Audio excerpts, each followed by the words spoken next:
시간을 듣습니다. 시대를 바로 봅니다. 페트롤 전북 함앵커가 만난 사람.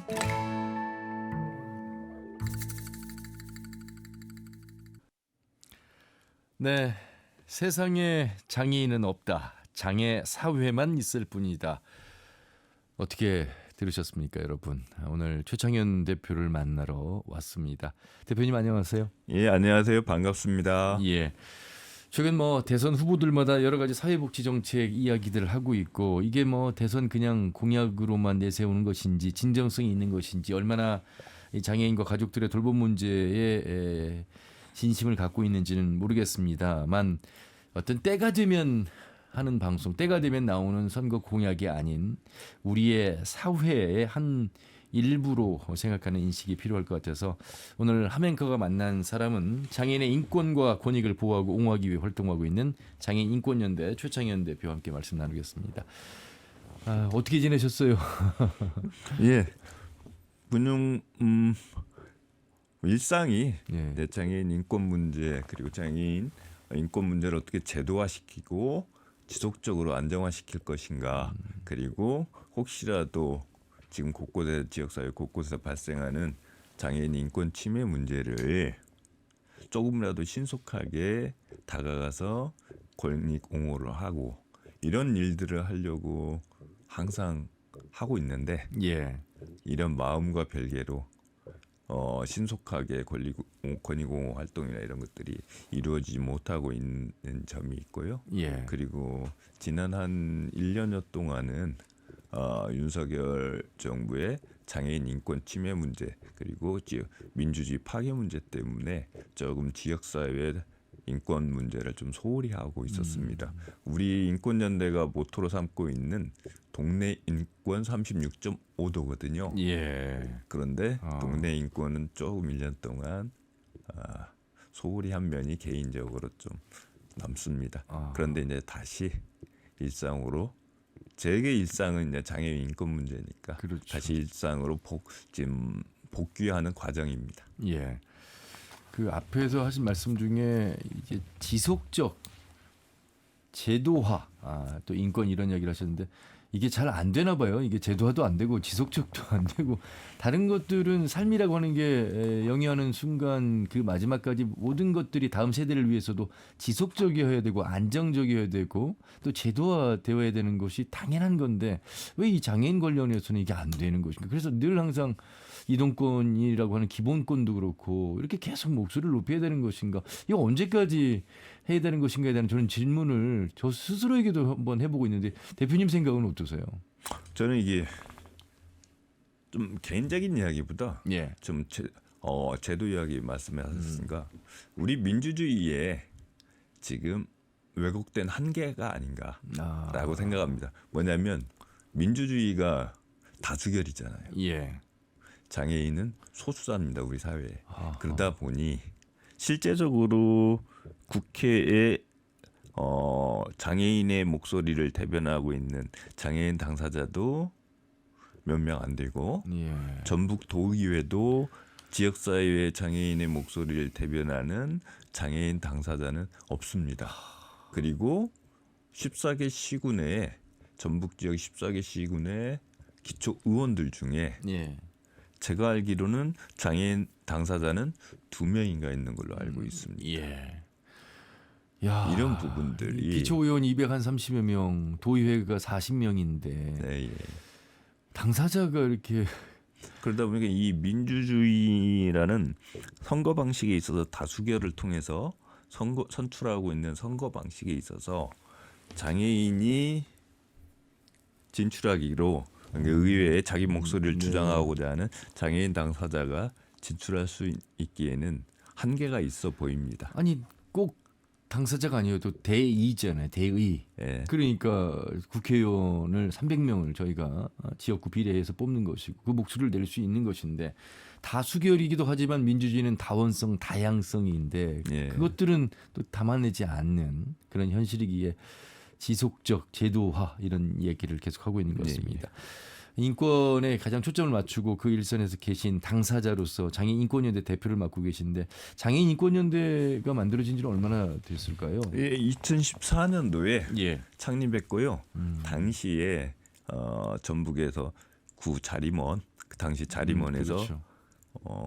전국적인 사회 이슈화가 됐던 거주 시설에서 성폭력 사건이 이렇게 상당 기간 동안 이루어졌음에도 불구하고 몇 년 동안 그게 이루어졌음에도 불구하고 사회가 몰랐단 말이에요.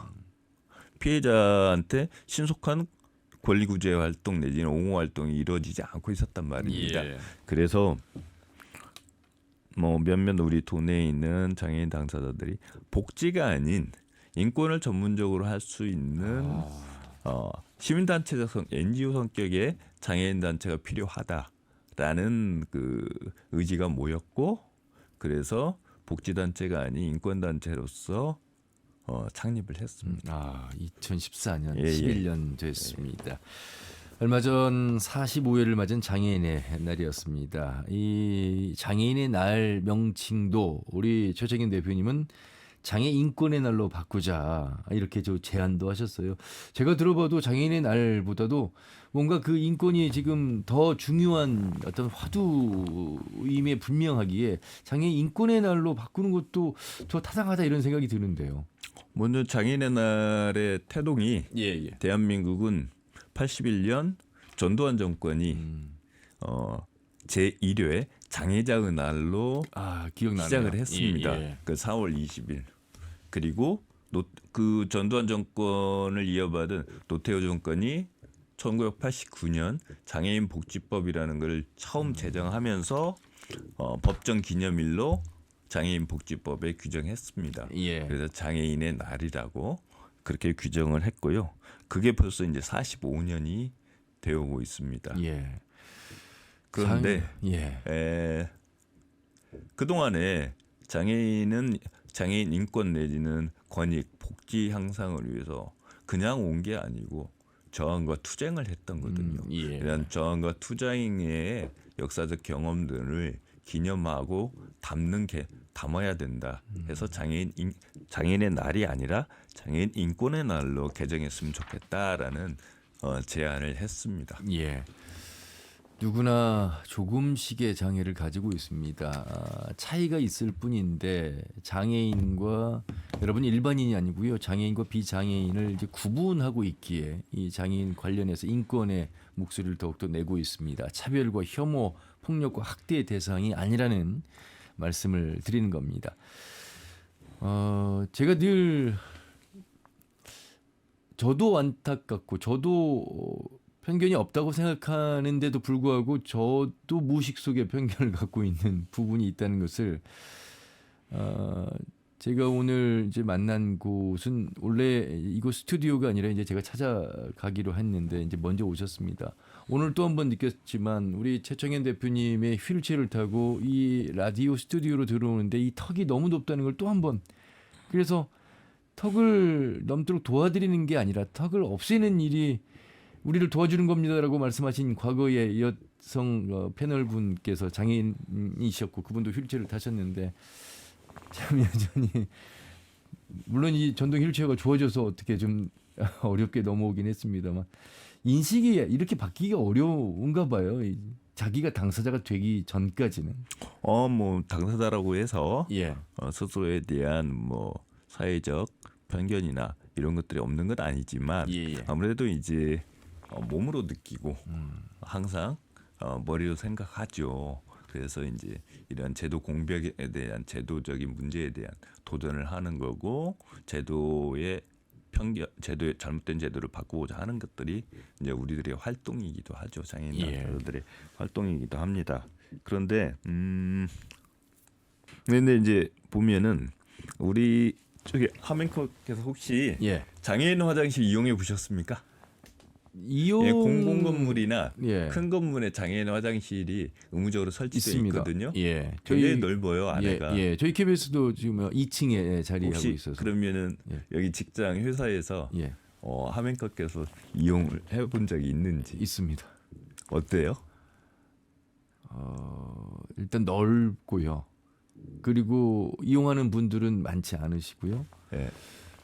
시설을 말씀하시는 건가요? 아니 이제 그래 시설은 아주 예. 좋지 어둡고 예, 네. 잘 돼 있고 그리고 우리나라 그런 점에서는 또 잘 돼 있는 면이 외국 예. 선진 우리보다 먼저 장애 정책을 폈던 선진국보다 더 잘 돼 있기도 해요. 예, 네, 깨끗하고 예. 들어갈 때 어떤 기분이었습니까? 문을 열을 때 장애인 화장실에 그렇죠. 나는 비장애인인데 내가 장애인 이것을 화장실을 이용해도 되는가? 예, 예. 안 되는지 생각하죠. 많이 생각하죠. 예. 그런데 법적으로는 누구나 이용할 수 있습니다. 그렇죠. 실제 그리고 그 안에 가보면 어떤 곳에는 베이비 아기들 기저귀를 갈 수 있도록 해놓기도 하고 얼마나 좋겠습니까? 유모차도 들어갈 수 있고 예. 거기에서 편하게 뭐 완전 편하지는 않겠지만 아이 저기 기저귀도 갈 수 있고 예, 네, 네. 그런 거면 분명히 장애인 화장실인데 아이 기저귀를 가려고 부모들이 들어갈 수 있다라는 것.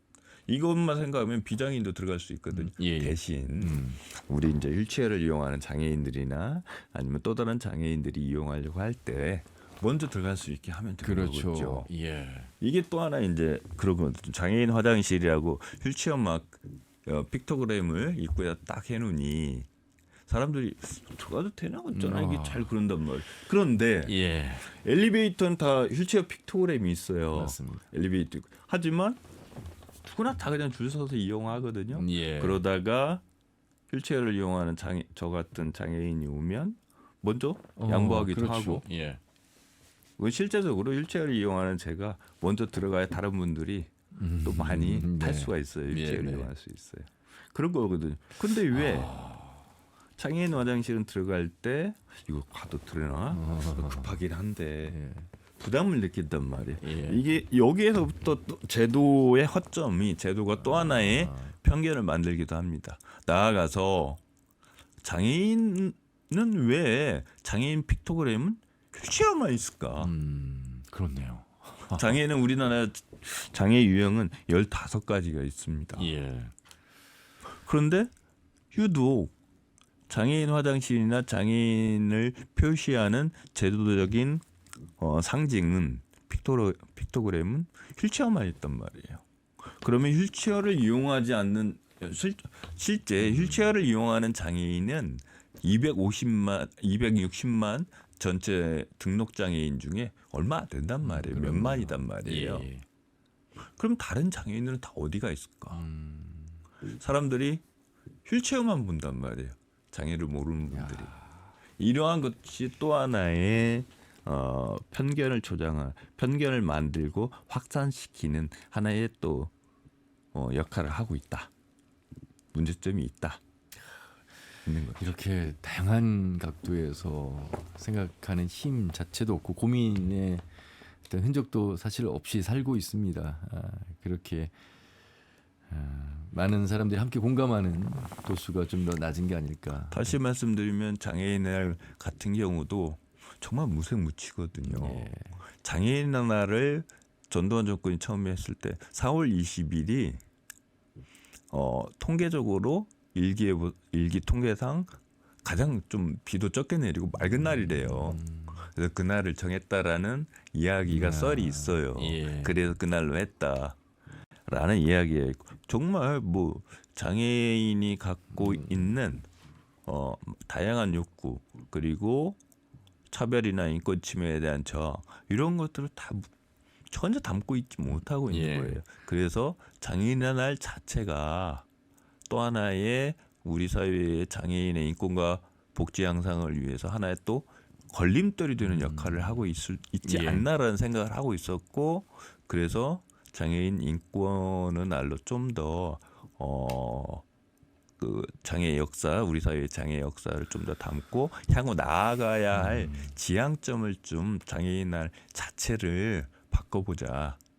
거기에 담아보자는 의미로 장애인 인권의 날로 제안을 했던 배경이기도 합니다. 예. 이제 영화 이야기를 좀 하려고 하는데요.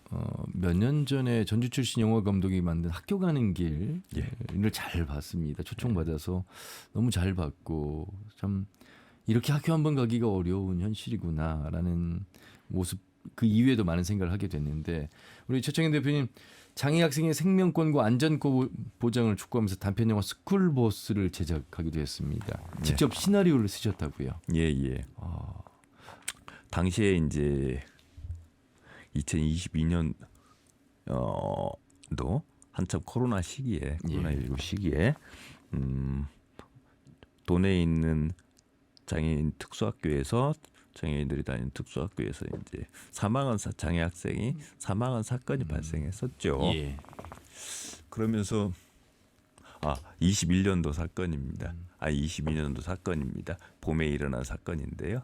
지금 이맘때입니다. 5월에 일어난 사건입니다. 근데 이제 왜 이게 다들 학교나 교육청이나 사회나 전혀 이게 알지를 못하고 그냥 넘어가는 분위기였어요. 근데 분명히 학생 한 명이 초등생 한 명이 사망했는데 이렇게 사회가 조용할 수 있을까?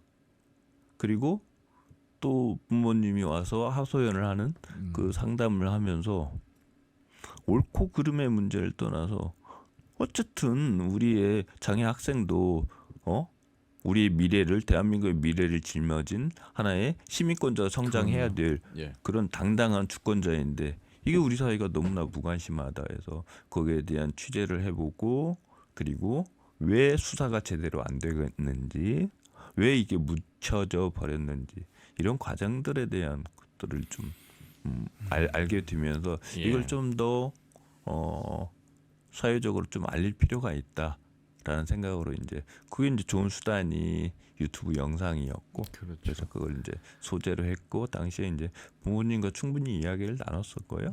부모님에게 혹시라도 이 영상이 제작해서 공개됐을 때 또 다른 또 불이익이 있을 수도 있는데 흔쾌히 부모님들이 가족들이 동의해 줬고 그래서 만들게 됐습니다. 예. 한 생명체의 똑같은 소중한 생명임에도 불구하고 뉴스화가 되기 어려운 현실 또 많은 사람들의 주목을 받아야 되는데 그렇지 못한 현실 속에서 단편 영화까지 만들게 되셨군요. 법과 제도가 있어요. 어느 분야나 그렇죠. 장애인 인권을 위한 많은 또 법도 있고 제도도 있는데 오늘 이제 다양한 말씀을 하시면서 아까 장애인 화장실도 저도 오늘 또 배우게 된 점인데 그런 법과 제도가 장애인들을 위한 법과 제도여야 되는데 현실에서는 괴리감이 많이 든다면서요. 지금 우리 사회에도 계속 뭐 매년 이동권 문제로 갈등을 빚고 있고 그리고 윤석열 정권의 태동을 22년도 당선되고 바로 서울 지하철 투쟁으로 맞습니다. 이야기되고 그때 여기에 저도 스튜디오에 와서 말씀 나눴던 기억이 나는데요. 교통약자법이 있습니다.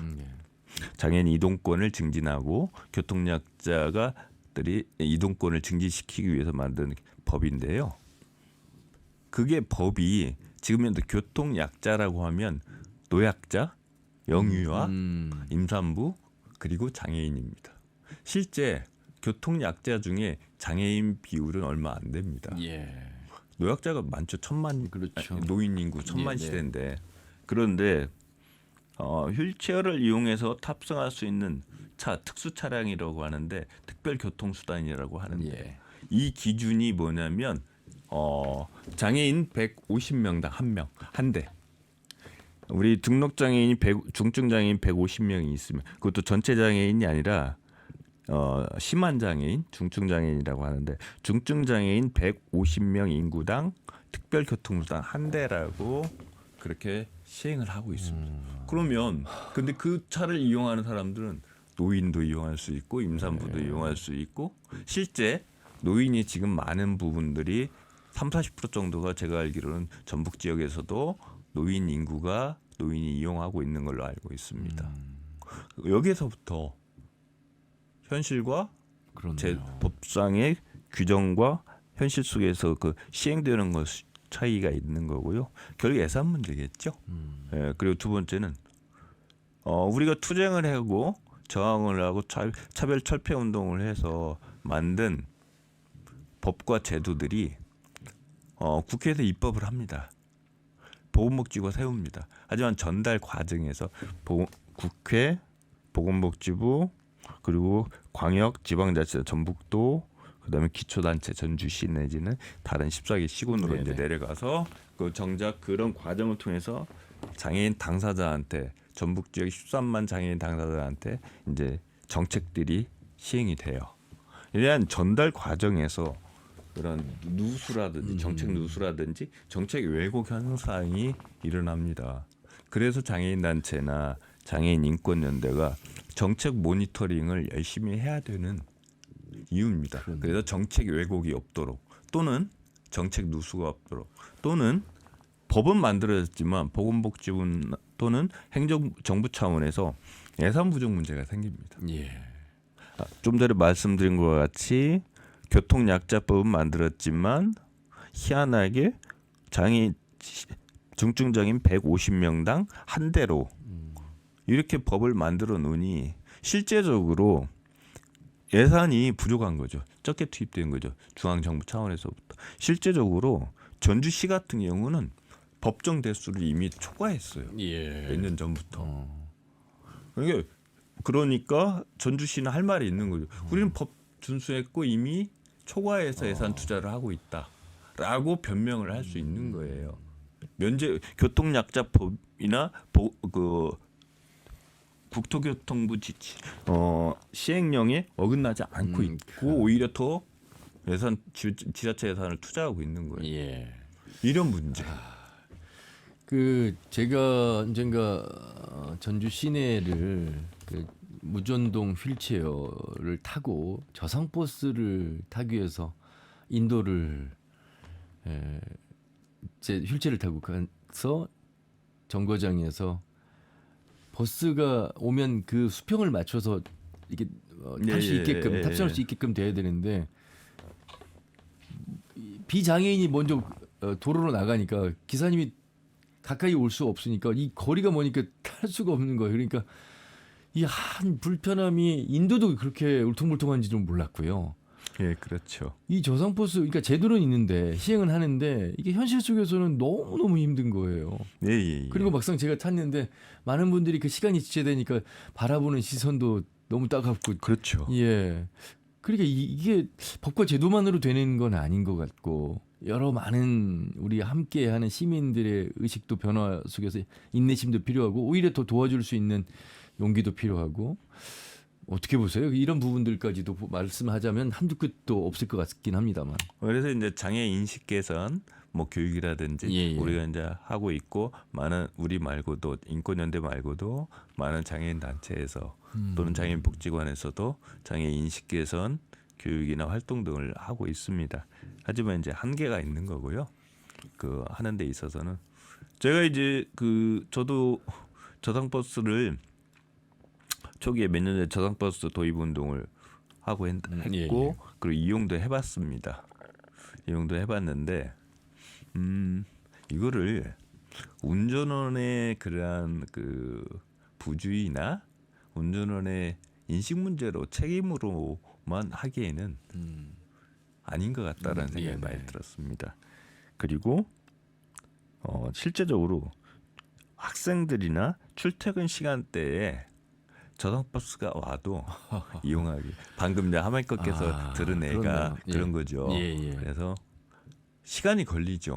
휠체어를 이용하는 제가 그걸 이용할 때는 아무래도 많은 분들이 바쁜 마음이 있는데 저로 인해서 시간이 많이 지연되겠죠.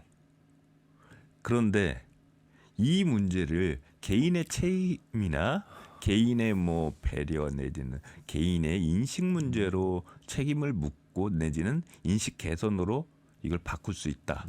이건 한계가 있는 것 같습니다. 우리 전체적인 사회 문화가 바뀌지 않고는 개인의 인식 문제로 책임을 묻는 데는 한계가 있다라고 생각하고 있고 그런다고 해서 우리 인권연대가 그런 것들을 안 하겠다 그런 건 아니고 지금도 꾸준히 뭐 영상 촬영도 하고 이번에 또 스쿨버스 외에도 올해 또 인식 개선 영화를 지금 단편 영화를 지금 만들려고 기획하고 있고 예. 그렇습니다. 인스케성 관련해서 저상버스를 말씀을 해주셨는데 사실 우리 기사님들이 식사 시간도 없이 막 그 시간에 맞춰야 되니까 예. 사실 저상버스만큼은 그런 부분에 그러니까 체계도 또 저상버스에 맞는 체계가 또 필요한 것이에요. 그렇지 않겠습니까? 그리고 저상버스를 탈 때 비장애인들도 공감 능력이 더 생길 수도 있고 어떻게 보면 더 촘촘한 치밀한 전략 정책이 더 필요할 수도 있겠다는 생각이 맞습니다. 들고. 예. 자, 이제 조기 대선이 얼마 남지 않았는데 대선 후보자들의 공약 사항도 아마 꼼꼼히 살펴보고 계실 것 같습니다. 어떤 내용들이 좀 포함되고 있나요? 예. 그동안에 장애계에서 요구하는 것들이 많이 포함되어 있습니다. 특히 이제 유력 주자, 우리 야권의 예. 유력 주자 그 경선 과정에서 발표한 내용 크게 한 5가지 정도 되는데 거기에 이제 근데 문제는 아쉬움이 있습니다. 큰 5가지 타이틀은 그동안에 오랫동안 장애계 수건 사업이기도 했고 그걸 반영했습니다. 하지만 세부적인 내용이 없어요. 그게 이제 20대 대선 지금 21대가 조기 대선인데 20대 대선에서 유력 주자가 그때도 후보로 출마하셨고 했지만 그 당시에도 우리가 많은 장애계에서 아쉽게 성토했던 게 뭐냐면 공약에 세부 내용이 없다. 예산 조달 방안이 없었다. 그렇군요. 그런 비판을 했었고 근데 그때 분위기는 그런 거였죠. 뭐 이대남 갈라치기를 상대 후보가 탄핵당한 윤석열 후보가 당시에 이대남 갈라치기하고 이러한 그러니까 여론몰이식 선거를 하면서 정작 중요한 세부적인 내용들이 구체적인 공약들이 제대로 반영이 안 됐었죠. 예. 내년에 아쉬움이 다시 21대 조기 대선에도 재현되는 거 아닌가라는 좀 우려가 있습니다. 예.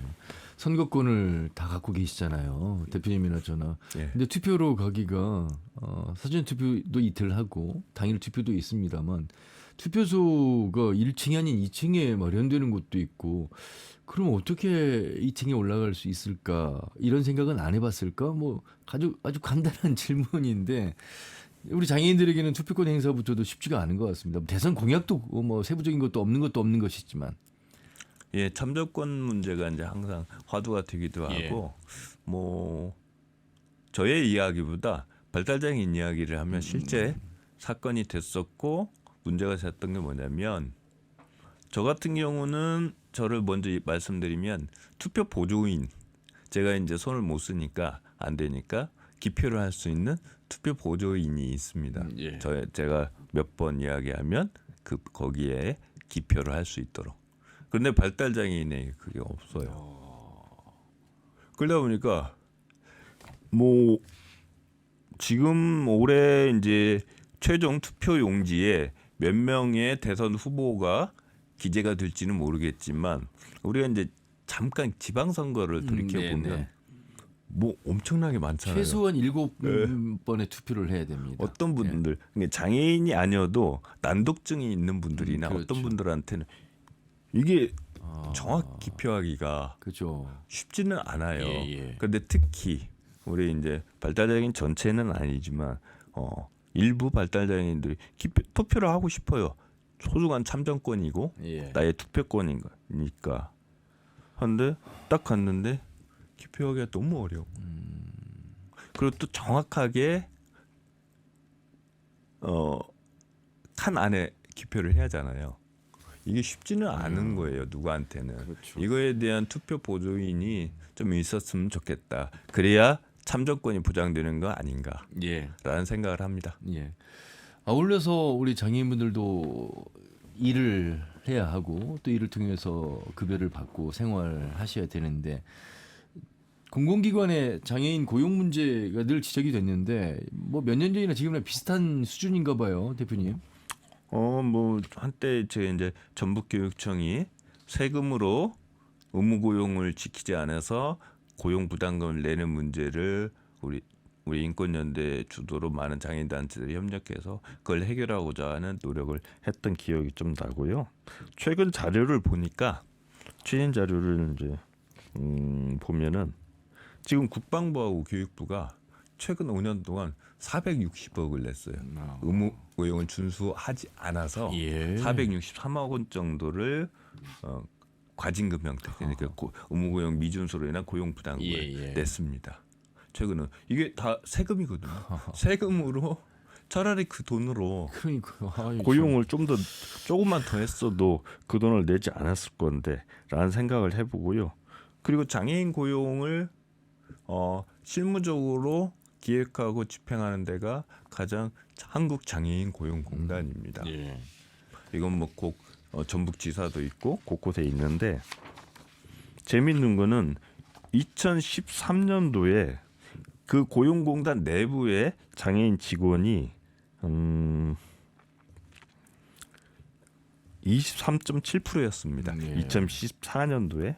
그런데 2023년도에 11.6%로 약 10년 사이에 12포인트 가량이 줄었어요. 아유, 참, 늘어도 지금 시원치 않은데. 그게 장애인 고용공단, 장애인 고용을 장려하고 증진시키는 실무 기구입니다. 예. 이러한 공공기관에서의 그런 시대에 오히려 역행하는 모습들, 이것들이 또 많이 이제 공공 부분에서도 예. 지적되고 알겠습니다. 비판받아야 예. 될 지점입니다. 대표님 이제 시간이 다 돼서요. 혹시 뭐 많은 시간을 할애해드려야 됨에도 불구하고 시간에 한계가 있기에 최종적으로 좀 이루고 싶은 꿈, 하고 싶은 말씀, 마무리 말씀 들어보도록 하겠습니다. 5월 1일이 내일 5월 1일이 노동절입니다. 예. 노동자들의 인권과 권익 증진을 위한 투쟁을 기념하는 그러한 역사적 기념일이기도 한데요. 지금 뭐 하고 싶은 이야기는 많이 있지만 장애인 노동과 관련해서 정말 장애인 노동자들은 정말 우리 사회의 노동자로 맞는가, 노동자인가 예. 라는 의문이 있고 그건 실제 각종 지표나 방금 말씀드린 그런 고용공단이 역행하는 모습들 여러 가지 그리고 공공 부분에서의 의무 고용을 미준수로 인한 세금으로 고용 부담금을 내는 이런 행태들이 있는데 이런 부분들이 하나씩 좀 빠른 시일 내에 고쳐지고 그래서 장애인들이 노동자로서 국민의 주권자로서 세금 내는 시민권자로서 예. 살 수 있도록 이런 제도가 있지만 제도를 좀 지켰으면 좋겠다. 예. 라는 것을 바라고 있습니다. 알겠습니다. 지속적인 제도화도 중요하지만 현실적인 제도화, 예. 이 당사자들이 필요로 한 제도화를 말씀하신 것 같습니다. 계속해서 장애인인권연대 인권 활동 많이 하시고요. 저희 방송에서도 자주 모셔서 좀 말씀 나누도록 하겠습니다. 오늘 말씀 잘 들었습니다. 고맙습니다. 예, 고맙습니다. 예, 장애인인권연대 최청현 대표를 만나봤습니다.